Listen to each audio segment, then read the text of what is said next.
Last episode में हम लोगों ने देखा था कि ताओ, सिल्फा और रैन मिलकर सभी घूल्स को मार रहे होते हैं, पर अब उनके सामने एक काफी पावरफुल सा घूल आ जाता है जो कि उन लोगों की भी हालत बेकार कर देता है। रैन अब नोटिस करती है कि वो जो मॉन्स्टर है उसने रैन के पैरों पर एक स्ट्रिंग लगा रखी है, जिसे देखकर वो काफी हैरान हो जाती है और पहचान जाती है कि आखिर ये क्या है।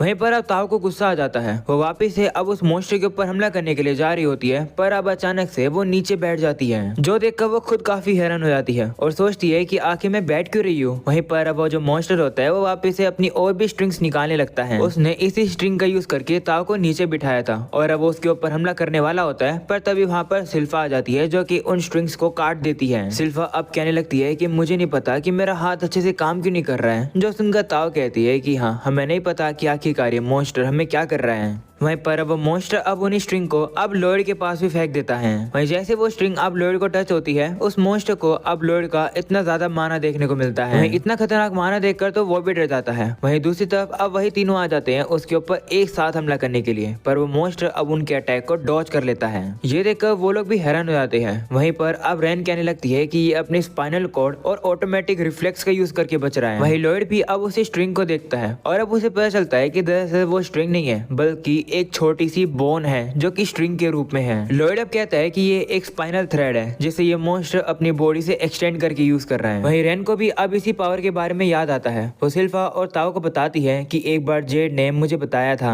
एक न्यूरॉन ब्लाइटेड के बारे में। अगर तुम लोग को याद ना हो तो ब्लाइटेड वो लोग होते हैं जो कि अपनी पावर्स को अच्छे से कंट्रोल नहीं कर पाते हैं, और उस टाइम पर ये लोग भी अपनी पावर्स को कंट्रोल नहीं कर पाते थे, यानी कि ये लोग भी ब्लाइटेड ही थे। जेड वहीं पर अखबार में पढ़कर न्यूरॉन ब्लाइटेड के बारे में बता रहा होता है। बताता है कि वो जो पर्सन है उसकी बॉडी एंडलेस स्पाइनल थ्रेड को रिलीज करती है जो कि माना से बने होते हैं, और जब वो धागे किसी दूसरी बॉडी के साथ कांटेक्ट में आते हैं तब वो उस पर्सन के नर्व के साथ इंटरफेयर करते हैं, यानी कि वो जो ब्लाइटेड बंदा है वो सामने वाले बंदे को कंट्रोल कर सकता है अपने इसी धागे को यूज करके। और तो और इस बंदे की बॉडी के चारों ओर ये स्पाइनल थ्रेड लगे होते हैं जिससे वो सारी चीजों को सेंस कर पाता है। साथ में इसकी वजह से उसकी स्पीड भी काफी ज्यादा तेज हो जाती है। उसे एक बार सिविल वॉर में बैटल में भेजा गया था और उसने वहाँ पर सभी लोगों को मार दिया था। वो बंदा एक तरीके का बायोलॉजिकल वेपन था। ये सुनकर सभी लोग गुस्से में आ जाते हैं कि आखिरकार एक कंट्री ब्लाइटेड लोगों को वेपन के तौर पर कैसे यूज कर सकती है। तो जेड कहता है कि वो बंदा भी अपनी पावर को हमारी तरह कंट्रोल नहीं कर पाता है, पर फिर भी वो बहुत ज्यादा पावरफुल है। उसके सामने चाहे उसका दोस्त आ जाए या फिर दुश्मन आ जाए, वो किसी को भी नहीं छोड़ता है। उसके दिल पर गोली लगने के बावजूद भी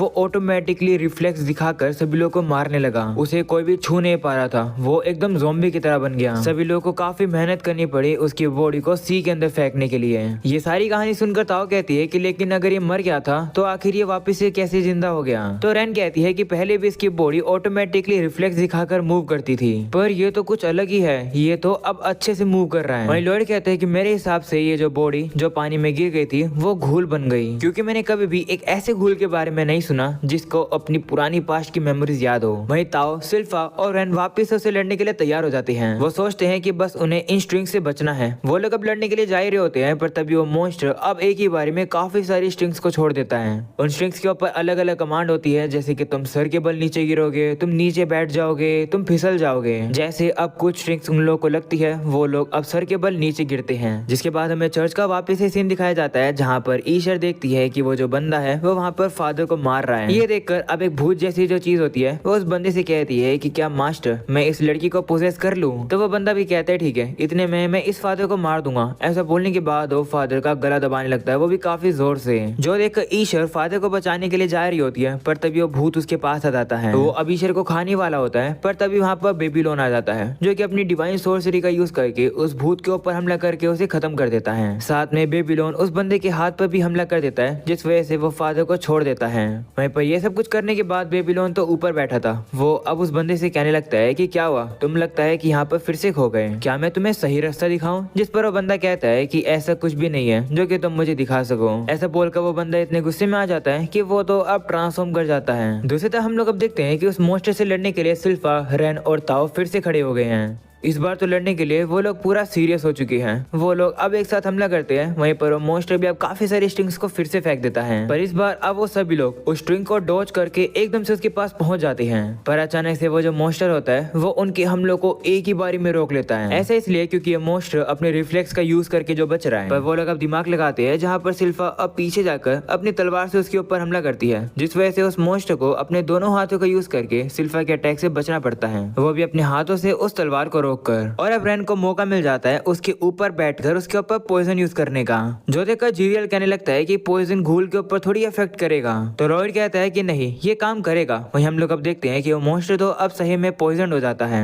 लॉयड बताता है कि रेन ने न्यूरोटॉक्सिन का यूज करके इसके नर्वस सिस्टम को खराब कर दिया, इसी वजह से ये पैरालाइज हो गया और खुद को अच्छे से कंट्रोल नहीं कर पा रहा है। और अब इसी मौके का फायदा उठाकर ताओ उसको एकदम लात आकर मार देती है। वही रेन कहती है कि पैरालाइज ज्यादा देर तक काम नहीं करेगा, इसलिए इसे जल्दी से खत्म करो। तो वो भी कहती है ठीक है, और अब वो जाकर उस घूल को काफी सारे मुक्के मारने लगती है। पर तभी वो मॉन्स्टर अब फिर से अपनी स्ट्रिंग को यूज करता है, लेकिन ताओ उसे एकदम बाल बाल डॉज कर लेती है, पर वो थोड़ी सी घायल भी हो जाती है। हम देखते हैं कि इस बार ये जो मॉन्स्टर ने अपने जो थ्रेड को यूज करा था, ये इतने ज्यादा पहने थे कि वहां पर जो बाकी घूस थे उनकी बॉडी तक कट जाती है, जो देखकर ताओ भी डर जाती है। पर वो हार नहीं मानती है, वो अब उसके स्ट्रिंग्स को ही पकड़ लेती है और वो उसे सिल्फा के पास फेंक देती है। वहीं सिल्फा भी अपनी तलवार को लेकर एकदम से तैयार खड़ी थी। जैसे वो मॉन्स्टर उसके करीब आता है, वो उसके ऊपर हमला करके उसे काफी दूर फेंक देती है, जो देखकर सभी लोग खुश हो जाते हैं। वहीं रेन कहती है कि क्या हम लोग जीत गए, जिस पर सिल्फा कहती है नहीं, मेरे हमले करने से पहले उसके रिफ्लेक्स वापिस आ गए, इसलिए वो यहाँ से भाग गया। मैंने सुना था कि ब्लाइटेड लोग अपनी पावर्स को कंट्रोल नहीं कर पाते हैं, पर ये मॉन्स्टर तो अपनी पावर को अच्छे से कंट्रोल कर पा रहा था। जितना मैंने सोचा था ये मैटर उससे भी ज्यादा सीरियस है, हम लोग इसे भागने नहीं दे सकते हैं।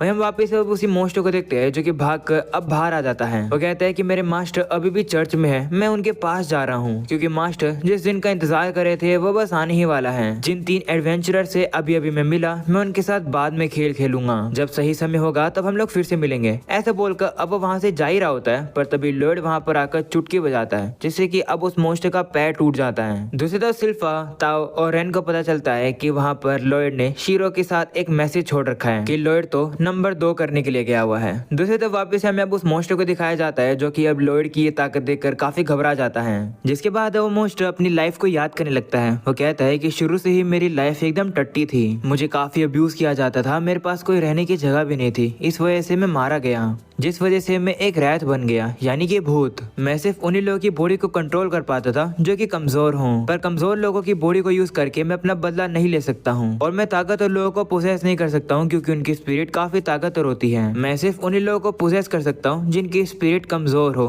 तभी मैं अपने मास्टर से मिला, उन्होंने ही मुझे इस मॉन्स्टर की बॉडी दी और कहा कि ये एक सिविल वॉर की बॉडी है, जो कि काफी ज्यादा पावरफुल है। तो वो रैत भी अब इस बॉडी को पोसेस कर लेता है। वो रैत कहने लगता है कि देख कर लगता है कि इस बॉडी के अंदर और मेरे अंदर काफी कॉमन चीजें हैं, मरने से पहले हम दोनों ने ही काफी सफर किया। हम देखते हैं कि वो बंदा अब उसे कहता है कि ये बॉडी अब से तुम्हारी है। जो सुनकर वो रैत कहता है कि तो फिर तुम्हें बदले में क्या चाहिए, जिस पर वो बंदा सिर्फ हंसता है और कहता है कि मुझे कुछ नहीं चाहिए, तुम इस बॉडी को जैसे चाहो यूज करो। जो सुनकर वो रैत जाकर सबसे पहले उन्हीं लोगों को मारता है जिन लोगों ने उसे मारा था, पर उन लोगों को मारने के बाद उसके पास करने के लिए कुछ नहीं बचता है। जैसे वो वापिस आता है, उसके मास्टर उसे देखकर खुश होते हैं और कहते हैं कि तुम्हारा घर पर वापिस से स्वागत है। जो सुनकर वो रैत काफी ज्यादा खुश होता है, क्योंकि उसने आज से पहले ये सब कभी नहीं सुना था। वो इतना खुश हो जाता है कि वो उस बंदे को अपना मास्टर मानने लगता है। सीना वापस से प्रेजेंट का आता है, जहाँ पर लॉयड अपना ऑरा निकाल रहा होता है, जो देखकर अब उस मॉन्स्टर की बॉडी रिफ्लेक्स के मारे डरने लगती है। वो कहता है कि इस लड़के में कुछ न कुछ तो अलग है, इसने मेरे उस थ्रेड को सबसे पहले नोटिस किया था और इसके साथ कॉन्टेक्ट भी बनाया था, और इसके अंदर से मैंने काफी सारा माना सेंस किया है। इतने ज्यादा माना को देखकर तो मैं भी एक जगह चौंक कर खड़ा रह गया।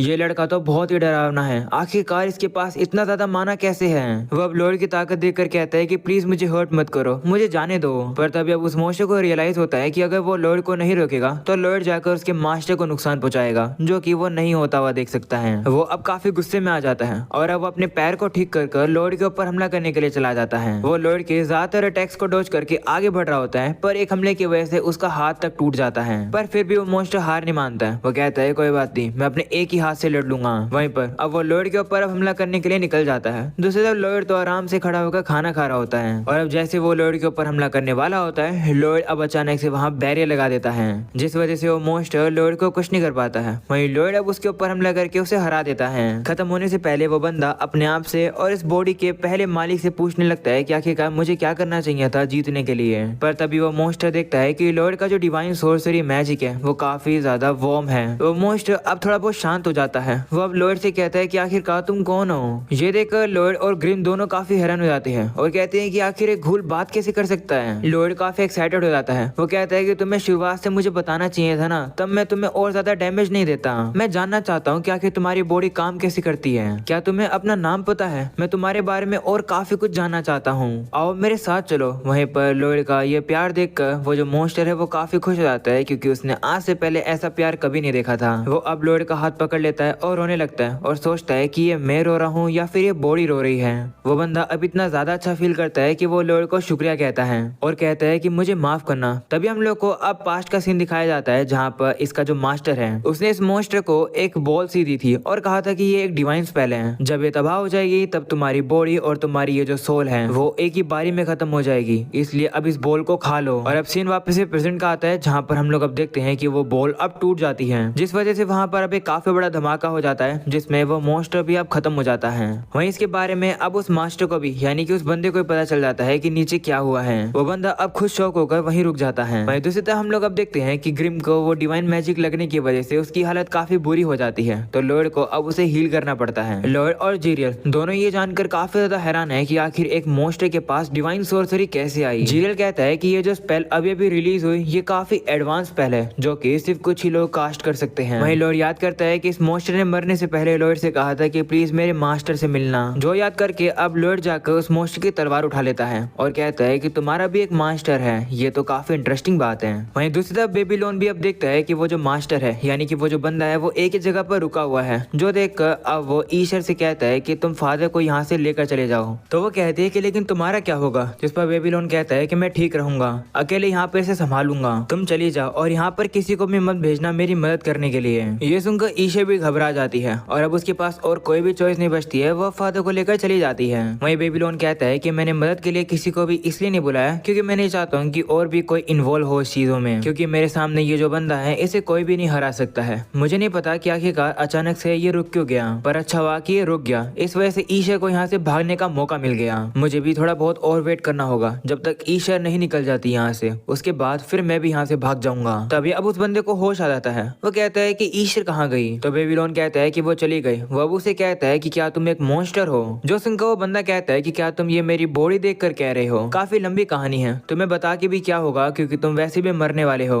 ऐसा बोलकर वो बेबीलोन के ऊपर हमला कर देता है, पर बेबीलोन भी उसके अटैक से बचकर आसमान में कूद जाता है। वो अब याद करते हैं कि किस तरीके से लॉयड ने उसे कहा था कि मैं चाहता हूँ कि तुम चर्च में ही रुकना। वैसे भी वो जो पोस्टर था यानी कि वो जो बंदा था उस पर मुझे थोड़ा बहुत शक है, जो सुनकर बेबीलोन भी हैरान हो जाता है। और अब वो कहता है कि क्या आपने भी उस बंदे को नोटिस किया, तो लॉयड कहता है कि हाँ, जो मैंने नोटिस किया वो तो सेकेंडरी है, सबसे इम्पोर्टेंट ये है कि तुमने कुछ नोटिस किया। मैं एक प्रिंस हूँ तो मेरे ऊपर तो खतरा कम ही आता है, पर मैं तुम्हारी तरह नहीं हूँ, तो मैं यहाँ तक पहुँचने के लिए काफी सर्वाइव करना पड़ा है, तो तुम्हें पता है कि क्या गलत होने वाला है क्या सही होने वाला है। जिस पर बेबीलोन कहता है कि शायद से मैं बस चीजों को इमेजिन कर रहा हूँ, क्या पता वैसा कुछ हो ही ना जैसा मैं सोच रहा हूँ। वैसे भी इन सब का लेना देना सोर्सरी से है ही नहीं, तो आप क्यों इंटरफेयर कर रहे हो। जिस पर लॉयड कहता है कि मेरे हिसाब से हर चीज के अंदर सोर्सरी होती है, यहाँ की चीजों का ख्याल रखना बेबीलोन। ऐसा बोलकर लॉयड वहाँ से चला जाता है। सीना वापस से प्रेजेंट का आता है, जहाँ पर बेबीलोन ये सारी बातों को याद करके कहता है कि पता नहीं क्यों मुझे थोड़ा सा डर फील नहीं हो रहा है। क्या ऐसा इसलिए है क्योंकि मैं सेंस नहीं कर पा रहा हूँ कि मेरा अपोनेंट कितना ताकतवर है, या फिर ऐसा हो सकता है कि ये बंदा मेरे को इतना मारना नहीं चाह रहा है। बेबीलोन अब उसके ऊपर हमले करने लगता है, पर वो बंदा भी अपनी बॉडी से हमले कर रहा होता है, पर बेबीलोन अब उसके अटैक को डॉज कर लेता है और कहता है कि नहीं, ये बंदा मुझे सही में मारना चाह रहा है। इसी तरीके से बेबीलोन अब उसके सारे अटैक्स को डॉज करने लगता है और अपनी डिवाइन सोर्सरी को यूज करके उसे रोकने लगता है। वहीं ये देखकर तो वो बंदा भी काफी शौक हो जाता है कि बेबीलोन डिवाइन सोर्सरी यूज कर सकता है।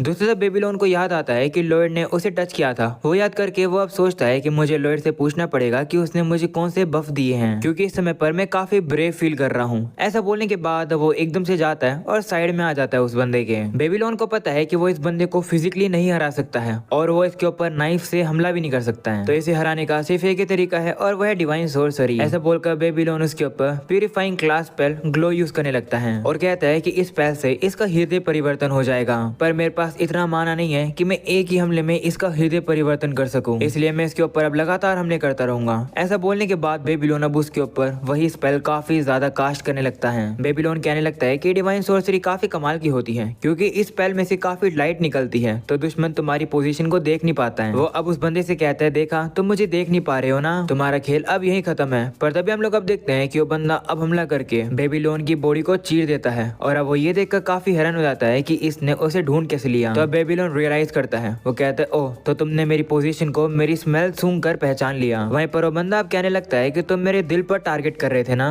पर माफ करना, वहाँ पर टारगेट करने से तुम्हें कुछ भी नहीं मिलेगा। दूसरी तरफ हम लोग को लॉयड को दिखाया जाता है जो कि पूरी तरह से अनजान है कि आखिरकार चर्च में क्या हो रहा है। वहीं ईशर को भी दिखाया जाता है जो कि फादर को सेफली वहाँ से लेकर जा रही होती है। दूसरी तरफ वही बंदा अब बेबीलोन को मारने के बाद अब वहाँ जमीन पर गिरा देता है। बेबीलोन का अब काफी खून भी बहने लगता है, जो देखकर अब वो बंदा कहता है कि देखा मैंने कहा था ना कि तुम्हारे पास कुछ भी नहीं है मुझे दिखाने के लिए।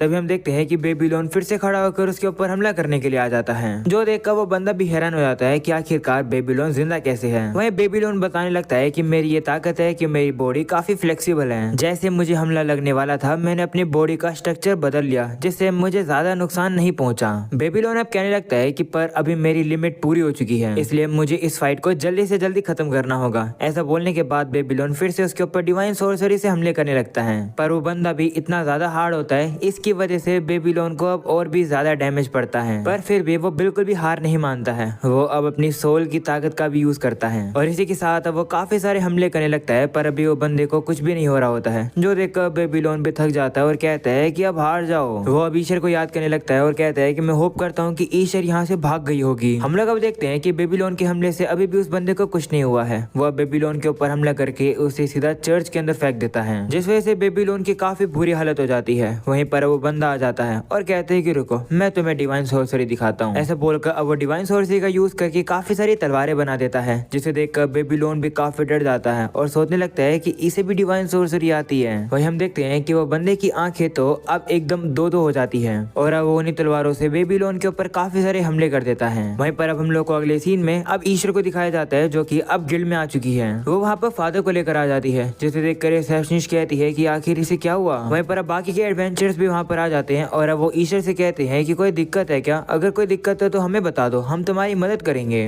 वहीं ईश्वर उन लोगों से मदद मांगने वाली होती है, पर तभी उसे याद आता है कि बेबीलोन ने कहा था कि किसी को मदद के लिए मत बुलाना। वो याद करके वो उन लोगों से झूठ कह देती है और कहती है कि बस फादर रेन में फिसल गए तो बस इन्हें थोड़ा सा रेस्ट करने देना, मुझे अब जाना होगा। ऐसा बोलकर वो वहाँ से चली जाती है। वहाँ से निकलने के बाद अब ईश्वर रो तो है वहाँ से भागकर चर्च की तरफ जा रही होती है। वह सोचने लगती है कि मैं कितनी बड़ी बेवकूफ हूँ, मैंने उन एडवेंचरर से मदद क्यों नहीं मांगी। दिखने में तो वो सभी काफी ताकतवर लग रहे थे, पर तभी उसे याद आता है कि वो बंदा कितना ज्यादा ताकतवर था। वो याद करके ईशर अब कहने लगती है कि अगर मैं उन एडवेंचरर्स को लेकर भी आ जाती तो भी वो सभी एडवेंचरर्स मारे जाते हैं, क्योंकि वो बंदा बहुत ताकतवर है, उसे कोई भी नहीं रोक सकता है। मुझे कोई ना कोई तरीका ढूंढना होगा, मुझे बेबीलोन को बचाना होगा, नहीं तो वह मर जाएगा। वो अब चर्च में जा रही होती है, पर तभी उसे याद आता है कि उस बंदे ने ईशर से कहा था कि मुझे तुम्हारा गाना बहुत घटिया लगता है। जो याद करके ईशर कहती है कि सिर्फ गाने गाने में ही मैं अच्छी हूँ और उस बंदे को तो मेरा गाना ही पसंद नहीं आया, आखिरकार मैं उसे रोकूंगी कैसे। ईशर अब भगवान से मदद मांगने लगती है। वो कहती है कि भगवान मेरी जान ले लो, पर प्लीज बेबीलोन को बचा लो।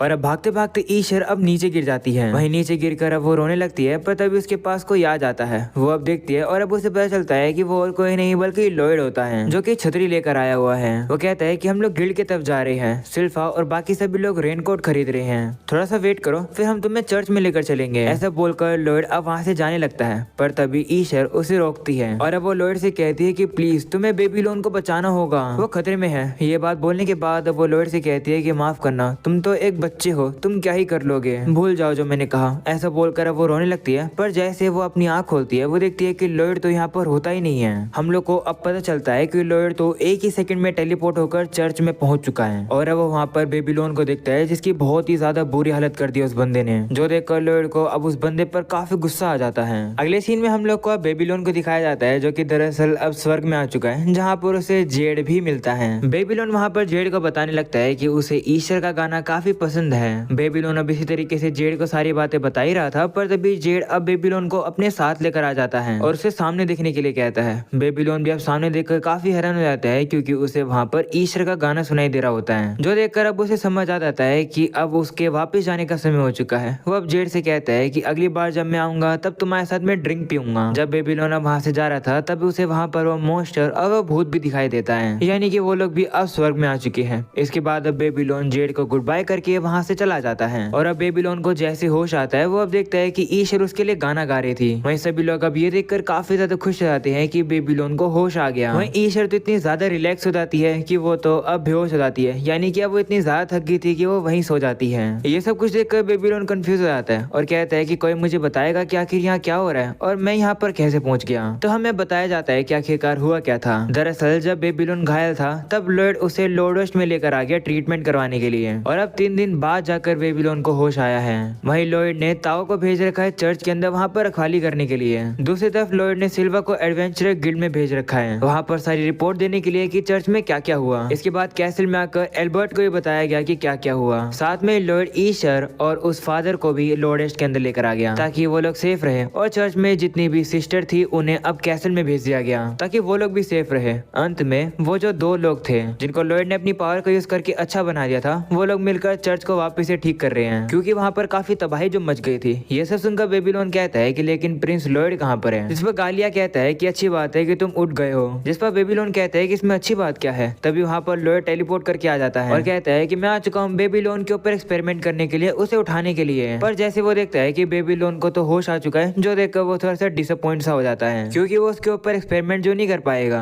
अगले सीन में बेबीलोन अब कहने लगता है कि अच्छा हुआ कि मेरी बॉडी काफी फ्लेक्सिबल है, उसी की वजह से मेरी जान बच गई। तो तालिया कहती है कि बेवकूफ, तुम उसकी वजह से जिंदा नहीं हो, तुम इसलिए जिंदा हो क्योंकि 10 घंटों से जीरियल और लॉयड तुम्हें हीलिंग मैजिक से ट्रीट कर रहे थे पर फिर भी तुम नहीं उठे। ये सुनकर बेबीलोन खुद डर जाता है और कहता है कि लगता है कि मैंने तुम लोग को काफी चिंता में डाल दिया, वैसे मुझे बचाने के लिए शुक्रिया। तो अब लॉयड कहता है कि अगर तुम्हें शुक्रिया करना है तो ईशर और जेड का करो। ईशर नॉन स्टॉप तुम्हें प्यूरिफाई कर रही थी जब तक तुम्हें होश नहीं आ रहा था तब तक ईशर, और अगर जेड की टेलीपोर्टेशन पावर मेरे पास नहीं होती तो तुम मर जाते। तो वो कहता है हाँ तुम सही कह रहे हो। इसके बाद बेबीलोन अब सभी को सारी बातें बता देता है जो कुछ भी चर्च में हुई। सारी बातें सुनकर जीरियल अब कहने लगता है कि तुम्हारा अपोनेंट एक मॉन्स्टर में बदल गया था और वो डिवाइन सोर्सरी भी यूज कर सकता था। ऐसा कैसे हो सकता है कि एक मॉन्स्टर के पास डिवाइन सोर्सरी आ जाए। वहीं ग्रिम कहता है कि वैसे जब हम लोग अंडरग्राउंड घूल वाले एरिया के अंदर गए थे वहाँ पर भी हम लोग को यही मैजिक देखने को मिला था, यानी कि उस घूल के पास भी डिवाइन सोर्सरी थी क्या। जिस पर जीरियल कहता है कि ये तो मुझे भी नहीं पता। बेबीलोन अब कहने लगता है कि मैंने ग्लो स्पेल का यूज करके उस बंदे के ऊपर काफी सारे हमले करे थे पर पता नहीं क्यों फिर भी उसका हृदय परिवर्तन नहीं हुआ। जिस पर लॉयड कहता है कि ऐसा इसलिए क्योंकि उसे ये फील नहीं हो रहा होगा कि वो कुछ गलत कर रहा है। प्यूरिफिकेशन उन लोगों के ऊपर काम करती है जिनके दिमाग में ये होता है कि उन लोगों ने कोई गलती करी है, तो ये स्पेल ऐसी फीलिंग को क्रिएट नहीं कर सकती है जो कि प्रीवियसली एग्जिस्ट करती ही नहीं थी। या फिर ऐसा भी हो सकता है कि उस बंदे के पास ऐसी बॉडी है जिसे डिवाइन सोर्सरी भी कुछ नहीं कर सकती है। पर चाहे कुछ भी हो वो बंदा सही में काफी खतरनाक है। अगले सीन में लॉयड अब इन्वेस्टिगेशन करने के लिए फादर के पास आ जाता है। फादर अब लॉयड को बताता है कि उस बंदे ने मेरा गला पकड़ लिया और कहा कि मैं सिक्योरिटी को बढ़ा दूं। ये सारी बातें सुनकर लॉयड कहता है कि इसका मतलब वो बंदा चाहता था कि जो रैथ है वो फादर और ईशर को पोजेस करें जिससे कि चर्च की सिक्योरिटी और भी बढ़ सके। पर आखिर ऐसा क्यों? लॉयड अब बेबीलोन से कहता है कि आखिरकार तुम उस बंदे से कब मिले थे? तो बेबीलोन कहता है कि मैं तो बस गार्डन के ऊपर बस नजर रख रहा था, पहली बार भी मैं उससे वहीं मिला था।